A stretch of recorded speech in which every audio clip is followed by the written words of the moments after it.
c'est La Boiserie, un youtubeur à plus d'1 million d'abonnés qui a acheté un tank. Imaginez maintenant qu'il ait transformé son magnifique tank en Formule 1. Bonjour, bonsoir, mes salutations, bienvenue. Bon, honnêtement, soyons honnêtes, qui n'aime pas Ferrari? Ferrari, c'est une marque emblématique venue d'un génie Enzo Ferrari où le mec littéralement a créé une marque iconique. Mais surtout, j'espère que depuis là-haut, ils ne regardent pas trop. Car là, vu ce qu'ils ont fait Ferrari avec cette voiture, voilà, clairement, la tombe elle s'est retournée. Elle a fait un double jump. Là, ouais, c'est la merde. En 2014, en Formule 1, nous avons droit à l'une des plus grandes révolutions techniques de l'histoire de la Formule 1. C'est très simple, tout ce que tu as fait avant que tu sois une grande écurie ou une petite écurie, tu fous tout à la poubelle. Le moteur, le châssis et même le volant. Car on change absolument tout. Donc c'est bien, pendant 4 ans, tu as dominé le sport, tu as écrasé la concurrence. En plus, un Allemand qui écrase la Formule 1, si vous voulez les Allemands, et dominer le monde, voilà, c'est pas les bons souvenirs, soyons honnêtes. Déjà en termes de moteur, ça va grincer des dents, surtout pour La Boiserie qui adore les petites symphonies des moteurs qui t'arrachent les oreilles. Nous avons droit à une véritable symphonie avec des V8 qui vont cracher jusqu'à 19 000 tours. Maintenant, en 2014, ça va un poil changer car on va passer au V6 turbo hybride, mais en plus d'un point de vue sonorité, on passe de 19 000 tours à 15 000 tours, encore moins de bruit. Après les gars, petit conseil, la prochaine fois, au lieu de passer des V8 au V6, mettez directement un moteur électrique. Oui, pour l'écologie, oui, c'est efficient, oui, d'accord, allez, pourquoi pas. Mais d'un point de vue sonorité, on dirait des moustiques. Et les moustiques, moi, j'aime pas ça, je les brûle. En plus, on parle d'une passion automobile, du sport auto, où les émotions passent par le moteur. Mais de l'autre côté, quand on prend un peu de recul, on comprend. Déjà, l'enjeu climatique, cramer tous les week-ends 100 kg par voiture d'essence pour un V8, avec le contexte climatique, non là, clairement, ça passe pas. Non. Et puis de l'autre côté du business, la Formule 1 veut redevenir le laboratoire technique pour les voitures de Monsieur Tout-le-Monde. Dans cette idée de faire la transition entre les voitures de Monsieur Tout-le-Monde et la Formule 1, ils ont inventé le SREC pour le système de récupération d'énergie cinétique. Mais le but est de récupérer l'énergie lors des phases de freinage pour ensuite la stocker dans des batteries et pour pouvoir l'utiliser sous forme de boost. Et ça, on peut trouver une utilité directe avec notamment la sainte BMW du Seigneur de la Boiserie, où il appuie comme un dégénéré sur le champignon.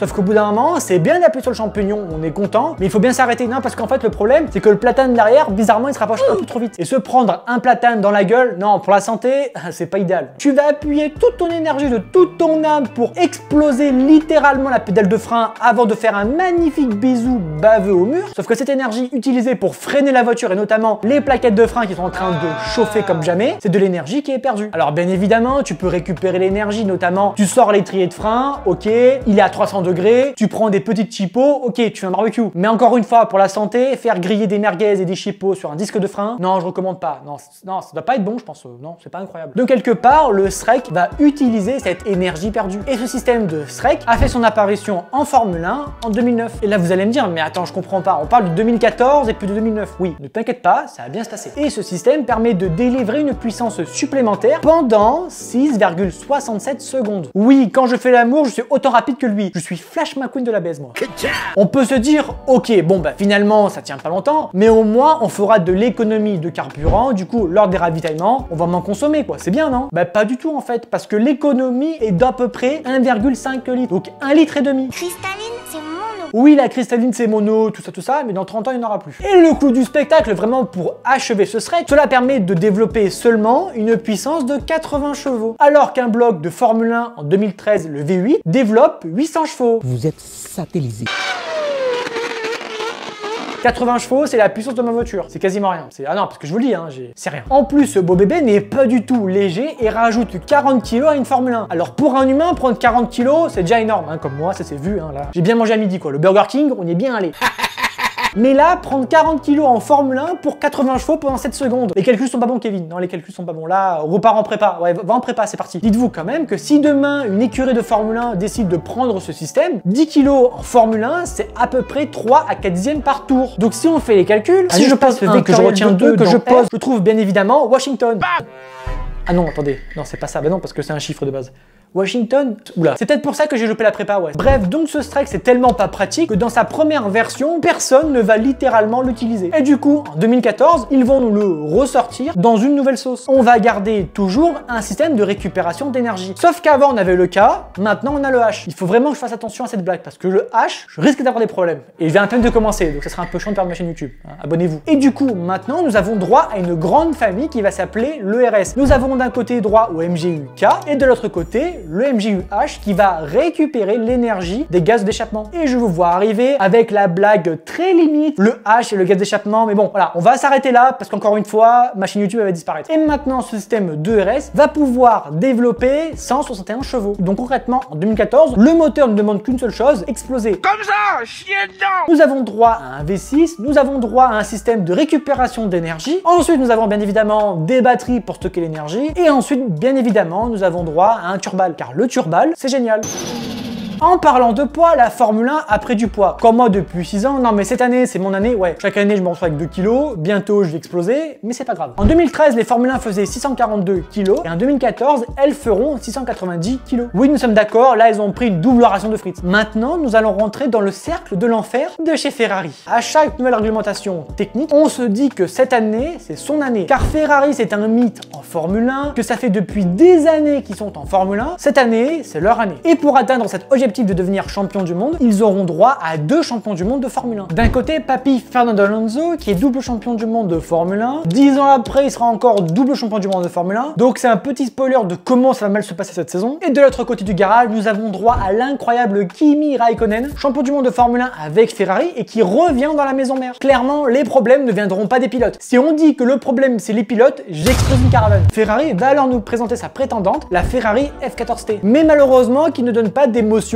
particulière. Oui, c'est une Ferrari, oui, c'est une Formule 1 de chez Ferrari. Donc d'un point de vue prestige et aura, c'est quand même quelque chose d'important. Mais clairement, quand on la voit d'un point de vue design, il n'y a rien d'incroyable. Mais ils ont eu de la chance car entre guillemets, c'est la moins pire. Je dis la moins pire car les autres écuries de Formule 1, ils se sont ramenés avec des ailerons avant qui ressemblent à une bite. Alors non, c'est pas une blague. Les mecs sont vraiment présentés aux essais hivernaux de la nouvelle réglementation avec une verge comme aileron avant. Ne vous inquiétez pas, c'est normal, c'est la Formule 1. Carrément, je vais le presser comme un citron. On arrive alors en Australie pour le premier Grand Prix de la saison. C'est clairement le Grand Prix qui va donner le tempo de la saison. Et comment dire que déjà, on attend la séance de qualification, donc la séance la plus importante de l'année où là il n'y a plus non en fait je cache mon jeu, en fait je fais du sandbagging. Alors le sandbagging c'est quoi? C'est tout simplement tu mets beaucoup d'essence dans le moteur pour faire croire qu'en fait t'es lent. Mais en vrai, une fois que tu seras au poids minimum en qualif, là, tu seras une fusée. Mais même avec ça, on est sûr d'une seule chose, c'est la domination de Mercedes. Où clairement, ils vont mettre une immense fessée. Et encore, le mot fessée, je suis gentil. Là, c'est plutôt l'immense mandale de Donovan. Le chibron comme ça. Fernando Alonso va se retrouver à 1 seconde 5 de la pole position de la Mercedes. Et Kimi Raikkonen, ça sera même pire, où lui, il ne passera pas la Q3. La Q3, c'est la dernière partie de la séance de qualification, où il y a les 10 derniers qui vont se battre pour la pole. Bah non, en fait, c'est le flingue, en fait, comme ça, tu le charges, tu vois, t'armes le flingue, et puis Au prochain Grand Prix en Malaisie, Alonso se classe 4ème. 4ème, on se dit ça va, mais à 5 dixièmes de la pole. 5 dixièmes. En Formule 1, bah c'est oula, une année-lumière, là, c'est Star Wars, là, c'est autre galaxie. Mais ça va, Kimi arrive enfin à passer en Q3. Youpi! Mais soyons honnêtes, même s'il y a une légère amélioration, toute la saison, ils vont galérer.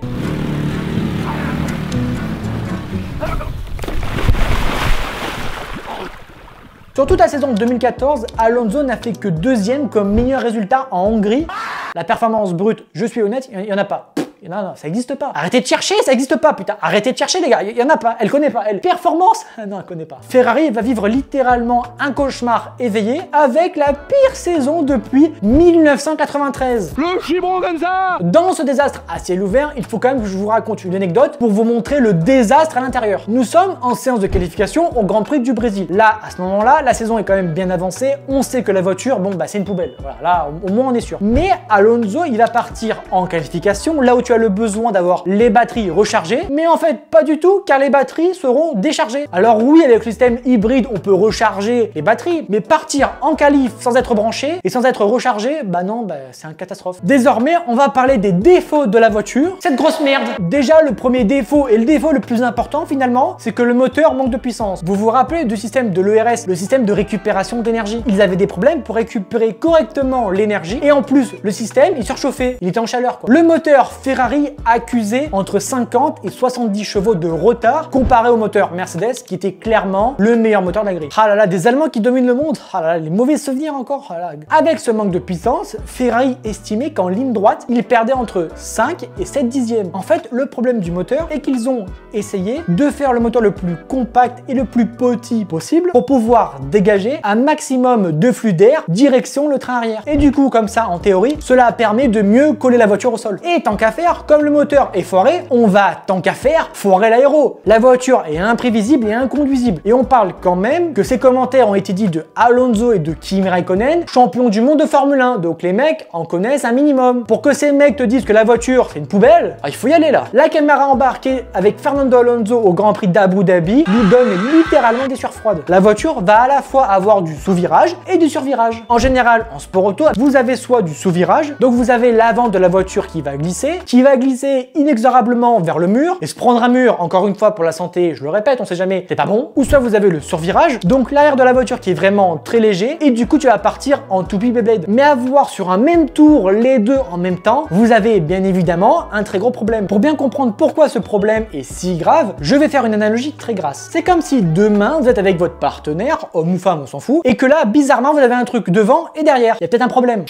Oui, peut-être que je suis parti un peu trop loin, mais sinon moi je suis sympa, hein. Je suis gentil quand même. Abonnez-vous, merci. Quel connard, putain, c'est pas possible. Et là vous allez me dire, mais attends le bercail, c'est quand même une grande écurie de Formule 1, c'est Ferrari, ils ont du budget, ils n'ont pas essayé de développer des pièces. Je veux dire, avec de l'argent, théoriquement tu peux apporter des pièces et après améliorer la voiture. Alors oui, ils ont apporté beaucoup de packages d'amélioration, avec des nouveaux ailerons avant, un nouveau capot, un nouveau diffuseur, mais que rien n'a vraiment fonctionné pour améliorer la voiture. Pour la petite précision, la caméra embarquée d'Alonso à Abu Dhabi c'est le dernier Grand Prix de la saison. Donc Alonso ait du sous-virage et du sur-virage au dernier Grand Prix de la saison, où c'est là normalement où ta voiture est le plus aboutie car tu l'as développée toute la saison, ça annonce un peu la couleur du fiasco de la voiture. Dans cette guerre civile à ciel ouvert, le team principal de l'écurie, Stefano Domenicali, pose sa démission sur la table. Le mec, il a dit bon les gars, on s'est foiré, je me casse. Pour être remplacé par Marco Maciacci, qui n'a aucune expérience en Formule 1. Donc le mec, la maison elle brûle, d'accord, mais en fait le mec il rentre dans la maison mais c'est pas un pompier. Bon courage. Mais je vous rassure néanmoins, ce mec n'a fait qu'une saison avant de se faire virer. Finalement cette saison, pour un tifosi comme moi, bah, c'était littéralement un enfer. Tu t'es réveillé tous les matins, même pour des grands prix, par exemple le Japon, où tu te lèves à 6 h